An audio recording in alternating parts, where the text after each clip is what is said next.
buckle up, because I'm going to be using the word fundamentalist a lot. Welcome back to the Illumilands. My name is Daniel Hurd, and in this video, I'm going to present what I think is fundamentalism's fundamental error. But before I get into the video, I just want to let you guys know that I have a short book out on the problem of evil.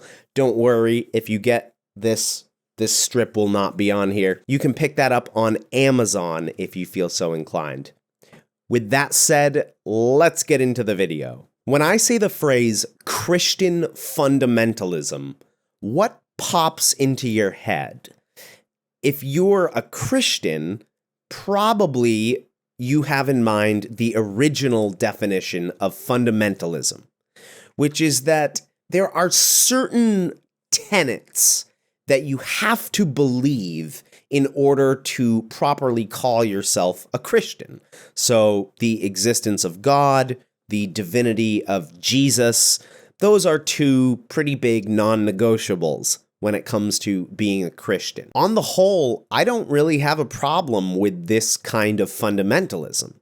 The idea that Christianity has certain beliefs that you must accept in order to properly be called a Christian just makes sense. For example, if your worldview has absolutely nothing to do with Jesus, then it's kind of weird to call yourself a Christian. A little over a century has passed since fundamentalism really made a name for itself, and over that time, the word has become associated with something else, something additional. Instead of just referring to this, and this that you have to believe in order to be a Christian, it's really become more associated with a way, a style of thinking. This leads to the current perception of fundamentalism. Nowadays, the word fundamentalist has really become synonymous with religious fanatic, someone who believes their religious views so rigidly that they have, by their own admission, set these beliefs in stone. These are beliefs they simply will not allow themselves to challenge in any way. You are no longer a fundamentalist because you believe this and that about God and Jesus.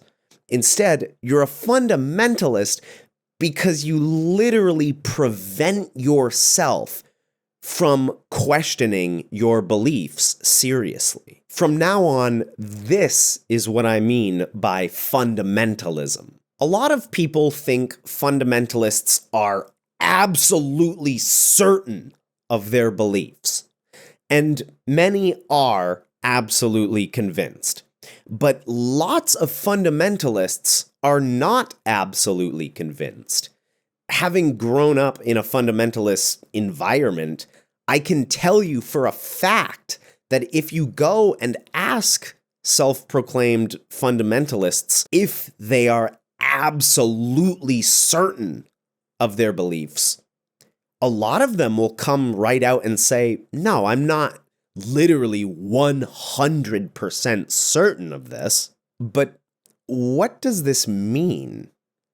It means that fundamentalism's problem is not primarily that people just are absolutely certain of their beliefs.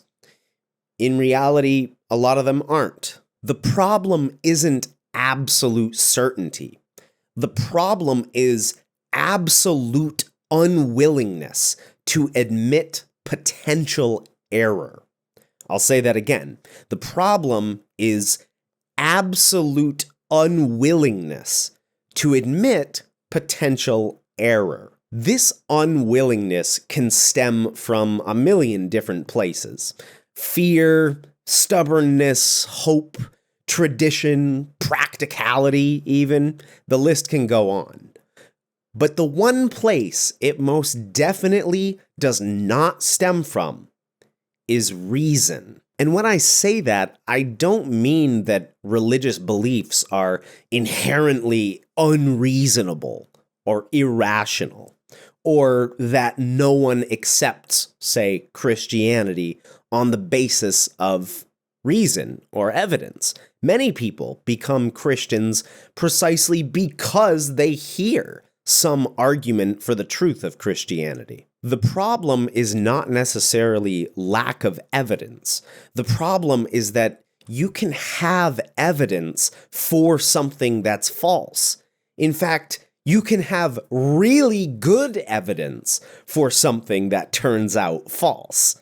There might be really good evidence that Jesus was resurrected, but we still aren't justified in acting as though it's absolutely impossible that Jesus was not resurrected. That's the problem I see with modern-day fundamentalism. It's not that fundamentalists feel they are infallibly right on this issue.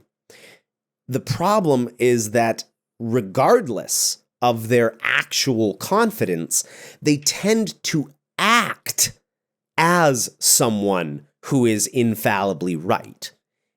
Ultimately, they're acting as though they're God. Think about it.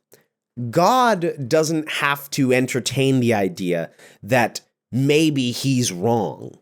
After all, he's God. He's literally infallible. It's because he's infallible that he doesn't need to concern himself with potentially being wrong.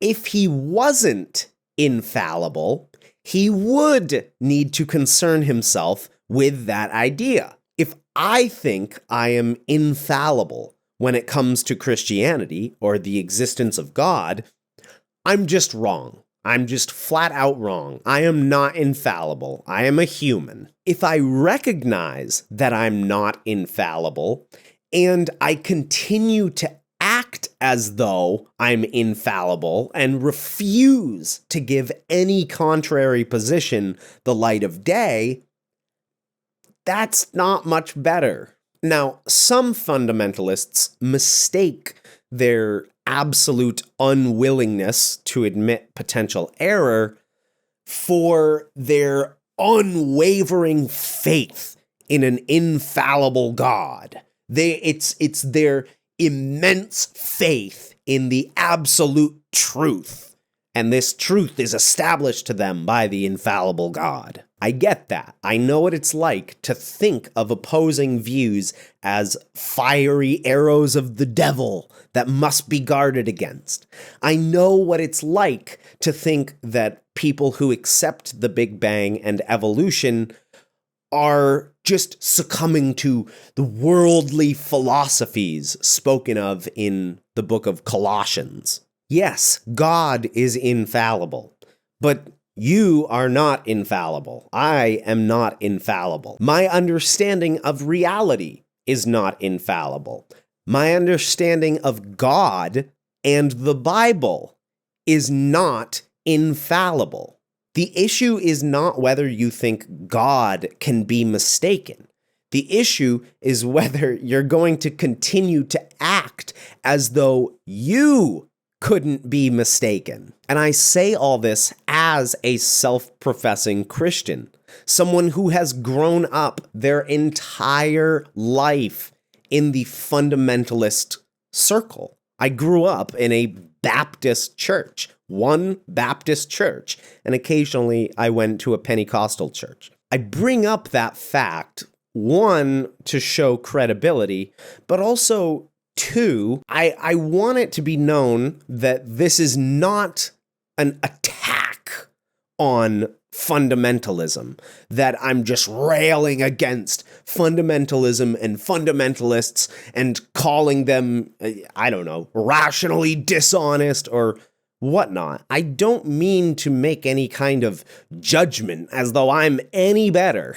My only goal is to say, hey, fundamentalists, this is a big problem I see throughout the fundamentalist thread, especially in America. So with that, we come to the end of the video. The main takeaway here is just that there's a difference between having faith in God and acting as though you're infallible in your religious beliefs. Thank you very much for watching. Remember, if you liked the video, you can always subscribe to keep up with my newest, and pick up my book, The Problem of Evil, on Amazon. I will leave the link in the description. We'll see you soon.